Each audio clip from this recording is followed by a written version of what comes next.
This is where authorities say 6 children, the youngest only 3 years old, were victimized repeatedly over more than a year.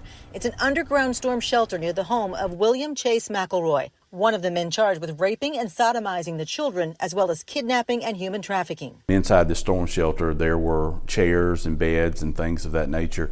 And the children were drugged by Mr. Trejos and tied to the bed and to the chair and to a pole.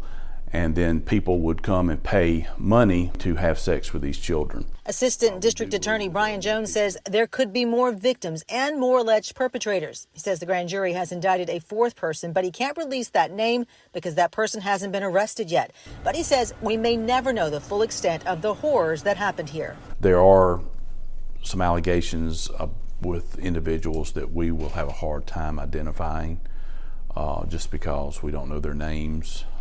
And the children were drugged, according to one of the co-defendants, and so they may not be able to recognize or be able to identify anyone. Jones says many of these details came from some of the defendants themselves. This has been a tough case for investigators and prosecutors, one they've been looking into since the first of the year. It absolutely infuriates me, but we have to kind of put that aside and just do the job. That's all we can do. It could be some comfort to investigators and authorities to know that the crimes these defendants are charged with come with a minimum mandatory sentence of life in prison without the possibility of parole.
That Trump is the best thing happened ever to us.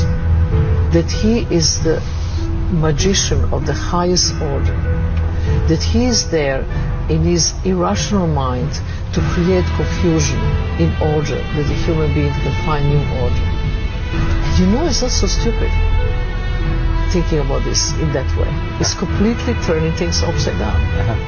Because since Trump is around, things are changing. Because we are waking up. And she's also been subpoenaed by the Oversight Committee. I think this is great. I do have a feeling that she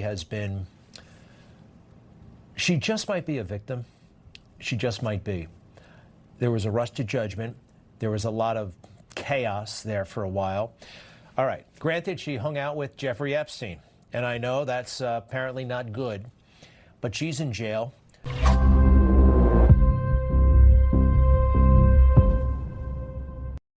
You got your hands on, tell me what you sent us. Well, Ben, now that you've asked, I sent you a little goodie bag with an assortment of things that you can find at pretty well any harm reduction site. Yeah. It includes crack pipes. It includes... Well, first of all, it's got what you expected, what you said. You've got the naloxone. This is the... Very important. Very important. This is the thing that you... Yeah, so it's a red kit. It looks like something that you would get at a hospital, and this is designed to help with an overdose. But there's so much more. There's so much more in this goodie bag, and I'm going to move over here. I mean, these, like, you can hear it. There's glass in here. Why is there glass in here? Because there are bowl pipes. Bowl pipes, Ben, are used for smoking meth or crack. Here, let me get this out here.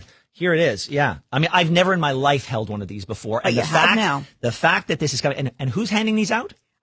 Over 100 distribution sites in the city of Toronto. Okay. So they're not supposed to be doing that, right? They're not supposed to be doing that. Now, there's also these straight pipes, these glass pipes in here These are the ones that are typically for crack. Yes. Yeah. Okay. And there's 2 of them in this one.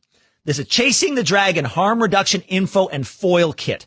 Contents property of Queen West Community Health Center. That's this one right here. Okay. Chasing the Dragon. It's got a lovely cartoon dragon here. If you're a kid, there's lots of color here, and it's kind of a cool dragon.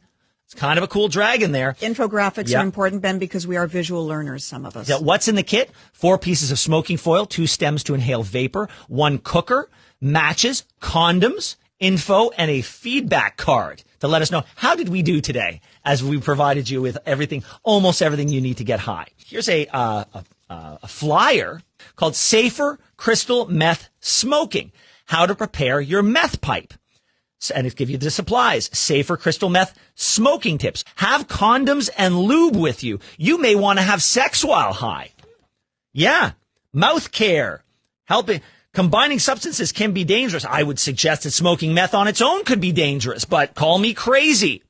Oh, and also they're offering a mobile delivery service for all of this stuff. Uber Crack Pipe. It's Uber Crack Pipe. So even though it is specifically, this stuff is supposed to be circumscribed to these 5 locations, the city has decided that they're circumventing that by offering mobile delivery. So this idea that these homeless shelters are just going to be a place where people hang their hats and put their heads down at night, it's a fallacy. It's a lie. It's not true. It's a place where you will be able to readily get anything you need to consume the drugs that once those paraphernalia ends up on the street makes life unsafe for everybody.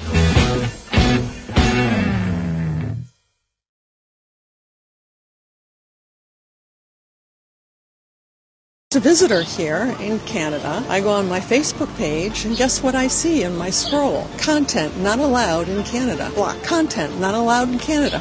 Blocked. Over and over and over again. What is happening to the freedom here in Canada? What is going on? Why are the people putting up with this? Well, we're really nice and polite in Canada. I see a lot of conservatives who don't want to speak up. Like, we're so afraid now because it's happened for so long that we're afraid that we'll be discriminated against, we'll lose our jobs, and a lot of people actually have because they've spoken up against this. There's so many people that have had to move to the States because they spoke up against this. Did you know that there's a concept of debanking in Canada? I've had this happen to me in the US, but I didn't think it was possible here, but watch this. I want you guys to meet Eva, an incredibly intelligent woman. She cross-examined Trudeau, and she's a conservative. She just posted this a few hours ago, and she got this letter terminating her banking relationship. She's getting debanked, meaning she's getting the boot from Royal Bank of Canada. And I'm going to move out of the way so you guys can read the whole detail of it. But they basically said, after careful consideration, we regretfully advise to you that recent activity in your accounts is outside of RBC's client risk appetite, and consequently, we're no longer in a position to continue our banking relationship with you. They give no details, they give this generic statement, and they shut down your account. And they said you have about a month, and if any of your accounts are subject to a legal demand or restraint, RBC will close those accounts at the earliest opportunity it's legally permitted to do so.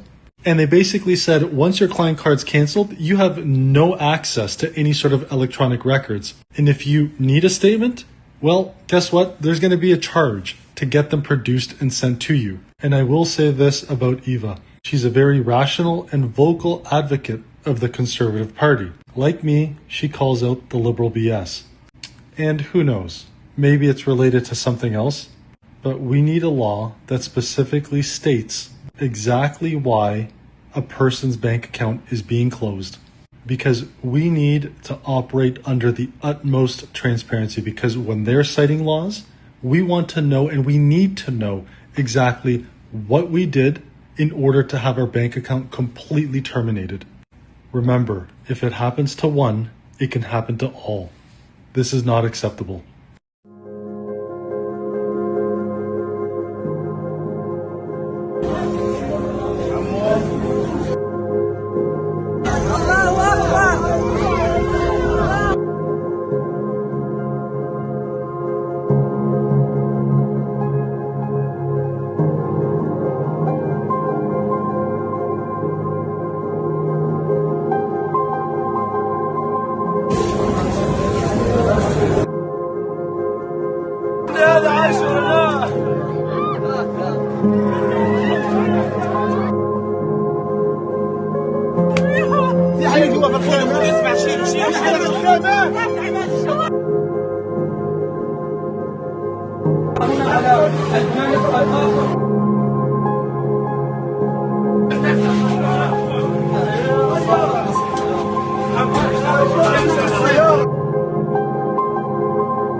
Brain death is a lie, so people don't even realize it's a lie anymore. But it's been a lie from the beginning, continues to be a lie. They invented brain death mainly to get organs, but then also so they don't waste money on treating people who aren't ever going to get a job, who are just going to live and not die.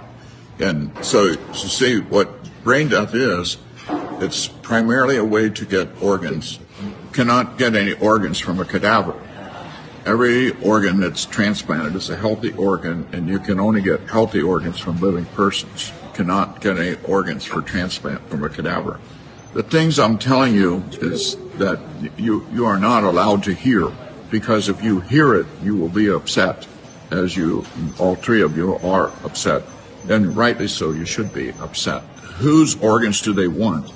Certainly from all children, but especially the people who are 16 to 30, and their life is in jeopardy. If they're unconscious and on a ventilator, they're going to get their organs. Everybody who's called brain dead has a beating heart, circulation, and respiration. If they didn't have that, you wouldn't have to call them brain dead. You could call them dead. Oh, this is crazy. Look at this video, man. When they're feeding the dead to the living, you know the end is near. Check out this death chamber, this washing machine. They call it aquamation, where they liquefy the dead and then dump the remains down the drain to be recycled into the municipal water supply. And so people are drinking it, they're showering in it, they're doing their laundry in it, and this is happening in most states across the country. In most major cities, they're recycling dead people and feeding it to the living. What does that mean exactly? And they're grinding up the bones into powder. They call this calcium phosphate, which is going to be used for food processing, undoubtedly. Maybe in your vitamins. And so what are the implications when people start eating dead people, like cannibalism? Is there going to be kuru running around out there? Mad cow disease? What about in a spiritual sense? What is that like when you're eating and drinking dead people? Of course, they're spraying this on the food supply. Irrigation. They're using dead people as compost, and people are drinking it. So what does that mean? What does that feel like? Ladies and gentlemen, obviously this is another satanic ritual that's being performed before our very eyes. And essentially people are being raped by this death juice as they're forced to drink it. Talk about drinking the Kool-Aid. Now they're drinking dead people in the major cities. That's why they're all crazy in these big cities. They're drinking dead people, and they don't even know it, for the most part. And they keep finding human DNA in the food supply. What do you think that's all about? It's probably not just aquamation, but they're probably grinding babies and who knows what else in these meat processing plants so that people will eat human flesh without even knowing it. That's how these cult members get their kicks, ladies and gentlemen. Quite literally. Okay, if you're seeing this right now, this is the end game. We just found out they're about to cut another 100,000 acres of the Amazon rainforest, and if you don't believe me, for the last 20 years, I've been working with the indigenous people of the upper Amazon. We've even been able to protect over 100,000 acres of pristine forest, but there's another 100,000 acres that is up for sale now. So what's going to happen is that international subcontracted companies are going to come in with state-of-the-art bulldozers, and the job description of the people who drive the bulldozers is rompemonte. means break the forest. Entire worlds are going to burn because that road is going to come through here, and then nothing's going to be the same. This is forest that has been growing since the dawn of time.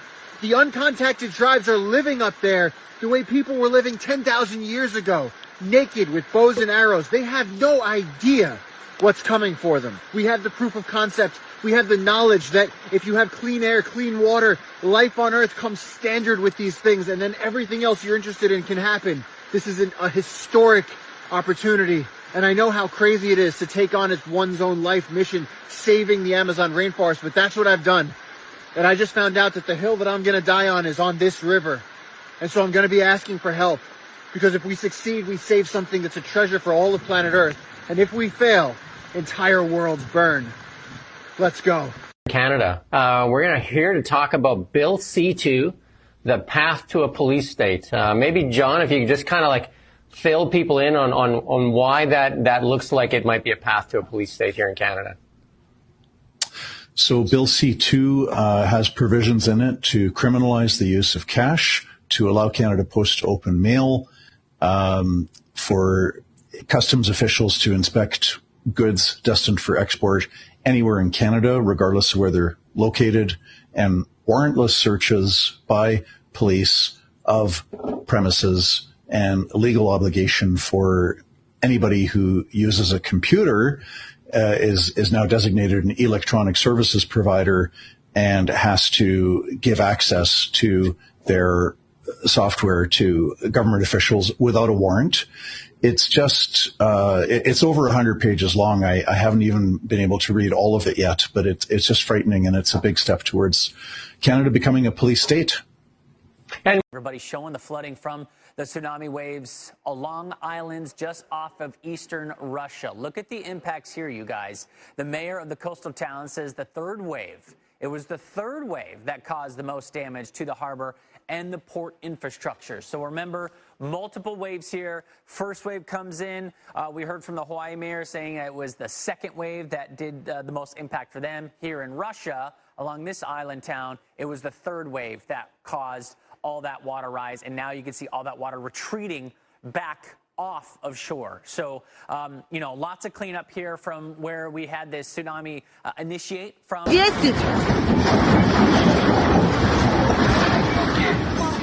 Офигеть!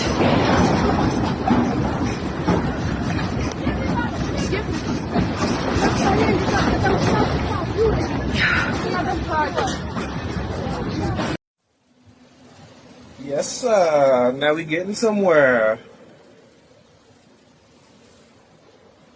OSHA coming to the front door. All right. Plants are being dragged out. Who knows when we'll see those again. All right.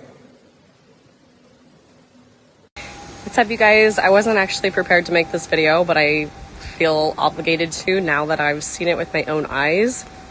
My friend had told me to come check out these semi-containers that were left on the side of the road by a cemetery here on Maui.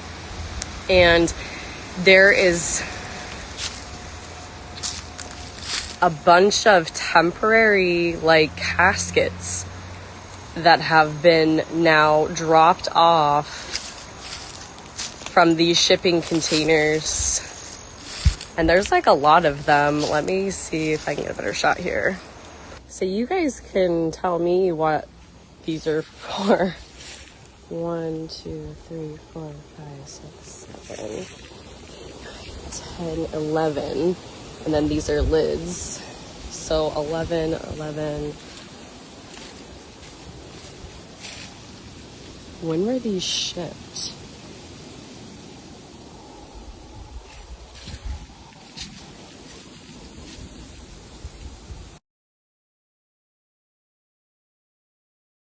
This is just so you can get a visual. It's definitely off the road. This is at a cemetery over here on this other end. And so this is kind of set back here. It's not too noticeable. But do you really think that these are for the cemetery, or are these for other purposes?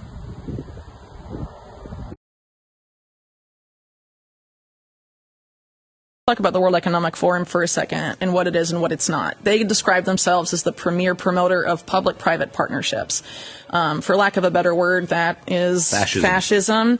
So then you have the family history of Klaus Schwab, that his father ran a Nazi model company and funded the atomic bomb and all of that, and just very complicated stuff there. And you basically have him being in this position where he's promoting, fascism on a global I mean, he's a white kitty cat away from being a James Bond supervillain. Well, but I think that's, they want everyone to focus on him and think that it's just him and just the World Economic Forum. There's other organizations that are promoting this too. And also a lot of the, the Young Global Leader program, that's not exclusive to the World Economic Forum. There's lots of other institutions with similar agendas, but there's an obvious effort by powerful interests to stop nationalist politicians from reaching the highest level. I wrote an article in 2020 about the National Security Commission on Artificial Intelligence. They basically say that in order to be competitive in artificial intelligence and secure economic and military hegemony for the United States, we have to go beyond China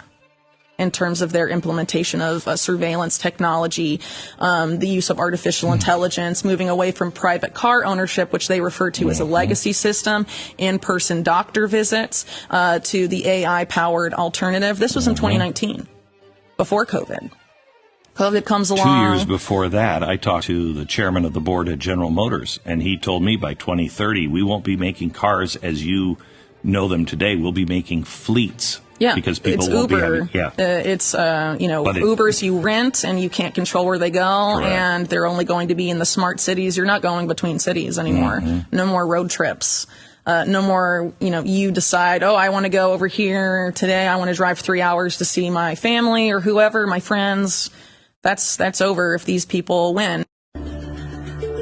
Mag ik wat vragen? Als ik naar Amsterdam Centraal wil, kan ik dan het beste naar de metro pakken? De metro, niet de trein pakken? Nee, de metro, dat is vaak sneller. En dan gewoon de Noord-Zuidlijn. Ja. Of die naar Centraal Station. Als ik naar Centraal Station wil, moet ik dan de metro of de trein nemen? Je kunt allebei nemen. Ja. Maar moet je snel zijn? Ja.